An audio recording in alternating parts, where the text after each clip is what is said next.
We're obviously very excited about our championship. Third in 4 years says a lot about our program, the commitment the university has had to this basketball program, our incredible fan base that travels with us, the jungle, giving us this unbelievable home court advantage here in Neville Arena. I'm so happy. Bill and Connie are dear friends, and the investment they're making in this facility, along with the investment I hope others will make, is going to allow us to continue to upgrade this facility. And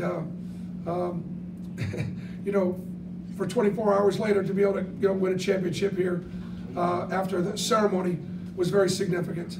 You know, just really, it's all about the players, guys. It's all about our players.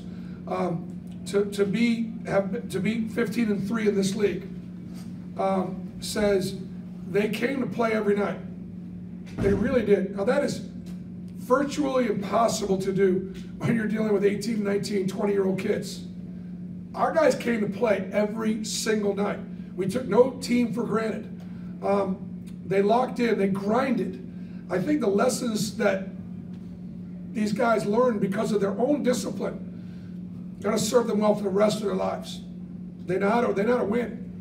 They know how to compete. They know how to train. They know how to prepare. And so that chapter's closed. The regular season. Coaching staff did a phenomenal job as well. Got the best staff in the country. Now it's postseason, and it's also March, and this is when the stakes are higher and the reward is even greater.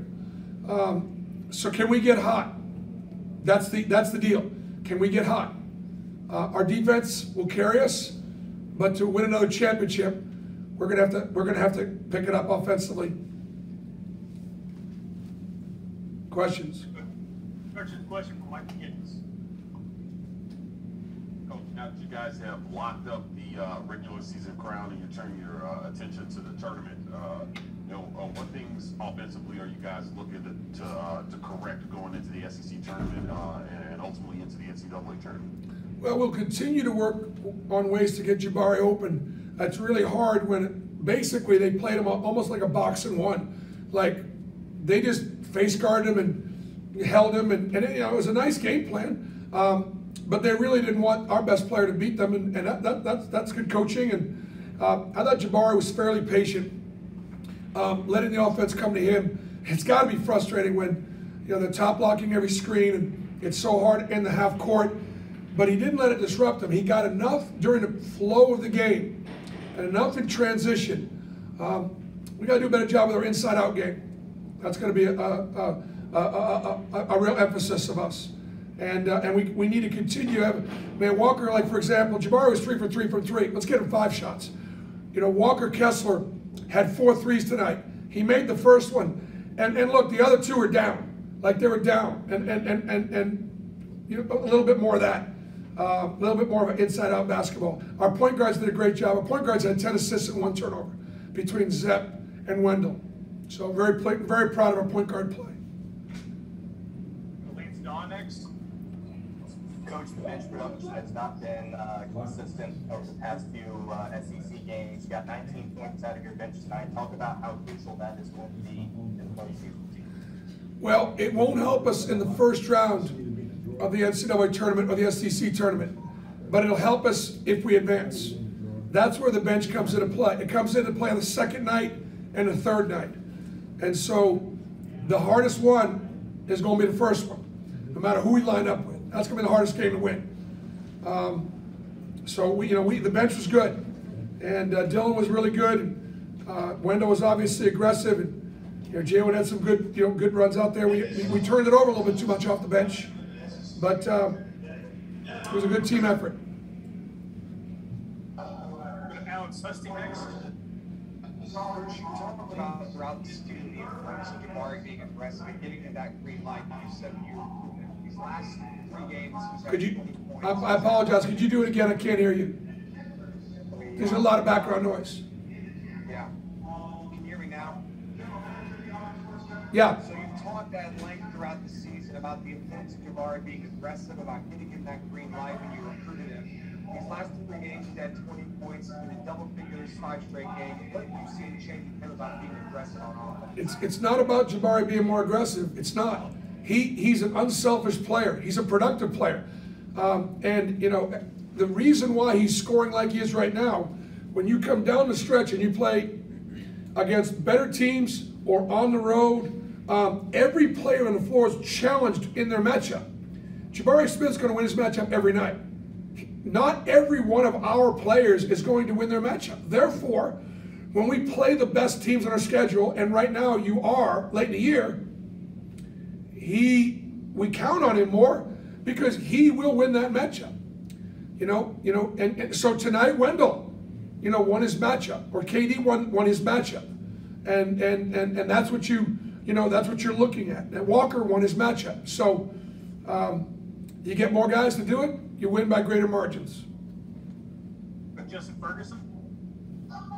Bruce, you got Chris Moore in early, and he played also in the second half.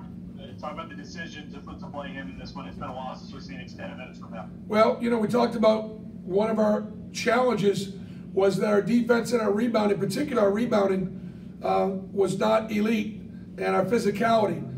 Chris is a locker room favorite. He has had to sit behind a couple of guys that are just a little bit ahead of him and not said a word.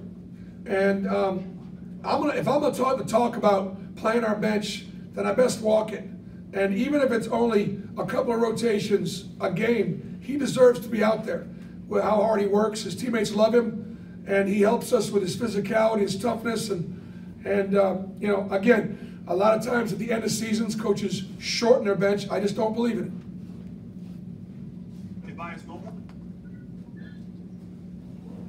Bruce, how would you assess how Kessler played, considering that he had to play with the shoulder apparatus, and how cool was it to get Preston and Chase in the game towards the end?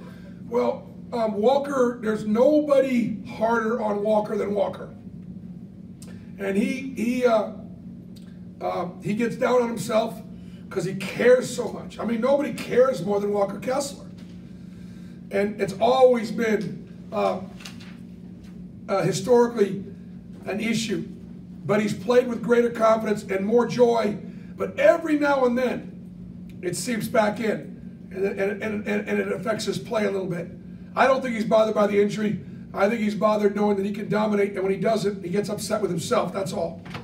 And it was great to get, obviously great to get Preston and Chase in the game. And, look, here's the deal. We're happy. I'll be happy tomorrow. I'll be happy in a month about this championship. It doesn't mean any more to me right now, but it's historic. Jabari could have gone anywhere in the country. He decided to stay home, and he decided to go to school like Auburn because he wanted to be an Auburn man. He wanted his family to get a chance to see him play. He wanted to get pushed, and he wanted to get to be held accountable. He wanted to get hollered at. He doesn't know any different. And I'm just glad that he fell in love with his teammates. I promised Jabari, I said, look, I'm going to get you enough talent so we can win a championship, but I'm not going to do it expensive, not bringing in some really good dudes, good guys, because he's a good guy. He's a tough guy, but he's a good guy. And that's the best part of our team is our chemistry and the quality of our character. Good morning, Chad. Try to get to him quickly. Justin Hokanson first. Hey, Bruce. Talk about Walker and Jabari. I mean, potentially their last game. Jabari for sure, obviously. Walker maybe. But how do you sort of appreciate what they meant to this team in Auburn if this is just their 1 year? They had great respect for each other, and that started when they were in high school in AAU ball, and they both thought more of the other than they thought of themselves. And so, we had laid so much groundwork with Walker, but Jabari actually was the one that had committed to us first. And I think there were people that Jabari trusted in his life, guys that worked him out, his dad, people that he listened to, that said Auburn could be a great place. And so Jabari really helped us build this year. We built it around him. I don't know, I think Walker probably comes to Auburn because he also wanted to come home. And he also had a great relationship with me and Steven and the Auburn family. But getting Jabari sealed the deal. Walker saw the ability and the joy that he would have playing with each other. And they've complemented each other very well. We just got to continue to do a great job of taking advantage of their abilities. And then shove with Fletcher, Mark Murphy. Yeah, Bruce, you guys got in double figures again for 3 points tonight. How big a deal is that going to be going forward to do it in SEC and NCAA tournament? It's big. It's big. It's big. Making open shots, it matters. We didn't shoot it very well in the second half. I'll take a look at that, but that's how we continue to defend and rebound, make shots, stay unselfish. You know, that would be stop turning it over. Those are the formulas for success. Talking a little trash on the field? Yeah, we get it. Trashing the state with litter? That's terrible. Keep it clean. Keep Alabama beautiful.